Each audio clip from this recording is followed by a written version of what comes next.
Good evening সবাইকে। আজকে আমি ভিডিওতে এলাম, তার মূল কারণ হচ্ছে যে আমি কিছু কথা বলবো যে গাড়ি সম্বন্ধে। বেশ কিছু মানুষের কনফিউশন থাকে যে কি গাড়ি কিনলে, মানে পেট্রোল না ডিজেল, কোন গাড়িটা কিনলে খুব বেটার হবে।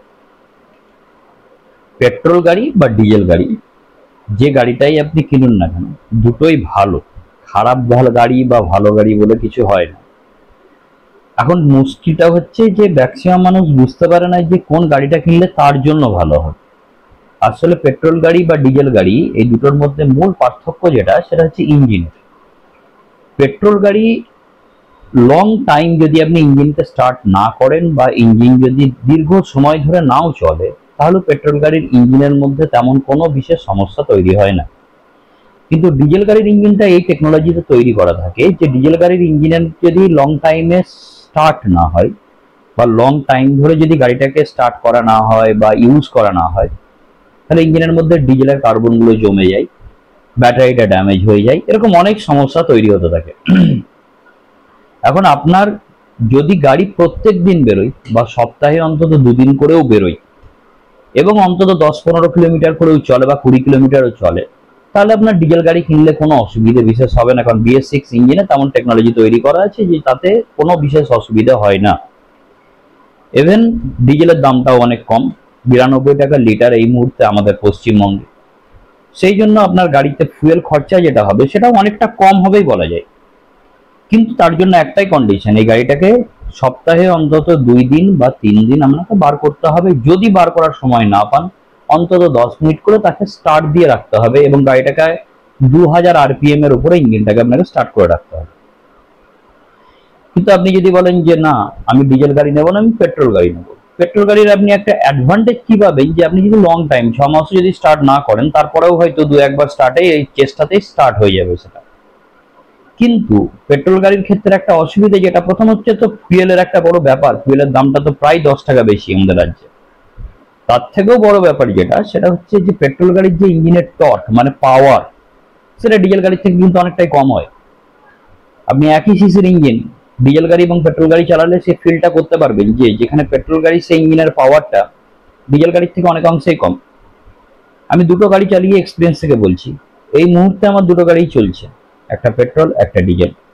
পেট্রোল গাড়িটা চালানোর সময় সেই সিসি, আমার পেট্রোল গাড়ির ইঞ্জিনের সিসি হচ্ছে 1000 সিসি, তাতে যা ইঞ্জিনের টর্ক পাওয়ার কথা, ডিজেলে আমি 1400 সিসিতে তার থেকে 2 গুণ 3 গুণ 4 গুণ বেশি টর্ক পাচ্ছি। তাহলে আমি যদি ধরে রাখি যে 1000 সিসি ওই ডিজেল গাড়িটা যদি হতো 1400 সিসির গাড়িটা, তাহলে সেটা 1400 সিসির গাড়িটা 1000 আসলে হয়তো ডিজেলটাই 8000 পেট্রোলের থেকে অনেকটাই বেশি স্পিড পাওয়ার দিত আমাকে। তাই আমি একটা জিনিস বলবো যে ডিজেল গাড়ির কিন্তু টর্ক বা পাওয়ার পেট্রোল গাড়ির থেকে অনেক বেশি। আমি একটা কথাও কিন্তু কোনো থিওরি পড়ে, কোনো ইঞ্জিনিয়ারিং করে, যে মেকানিক্যাল ইঞ্জিনিয়ারিং করে করছি বা ইঞ্জিনের কাজ শিখে বলছি, একটাও না, পুরো গাড়ি চালিয়ে এক্সপিরিয়েন্স করে বলছি। আমি 2 বছর প্রায় আমার হয়ে গেল পেট্রোল গাড়ি চালানো এবং প্রায় 1.5 বছর হয়ে গেল ডিজেল গাড়ি চালানো। একই সঙ্গে প্যারালালি চালাচ্ছি, এটাই সব থেকে বড় ব্যাপার না সিরিয়ালি চালাচ্ছি, একটা চালিয়েছিলাম আগে এখন পরে চালাচ্ছি এরকম নয়, দুটোই কিন্তু আমি প্যারালালি চালাচ্ছি। একদিন এটা চালাই, একটা একদিন ওটা চালাই, তাতে এই এক্সপিরিয়েন্স গুলো আমি ফিল করছি। তা আমি আপনাদেরকেও এই সাজেশনটা দেবো যে আপনার জন্য কোনটা ভালো। ভালো গাড়ি খারাপ গাড়ি বলে কোনো ব্যাপার হয় না, আপনার জন্য কোনটা ভালো সেটা আপনাকে ডিসিশন নিতে হবে। যে পেট্রোল গাড়ির ক্ষেত্রে আপনার লং টাইমে না চললেও কোনো অসুবিধা হয় না, আপনি হয়তো মাসে 2 বার বেড়াতে যাবেন বা 1 বার বেড়াতে যাবেন, হয়তো কোনোদিন লং টার্মে জার্নিতে যেতেও পারেন আপনি, সেটা হয়তো বছরে 1 বার বা 2 বার, সেক্ষেত্রে আপনার পেট্রোল গাড়ি সব থেকে সুটেবল হবে।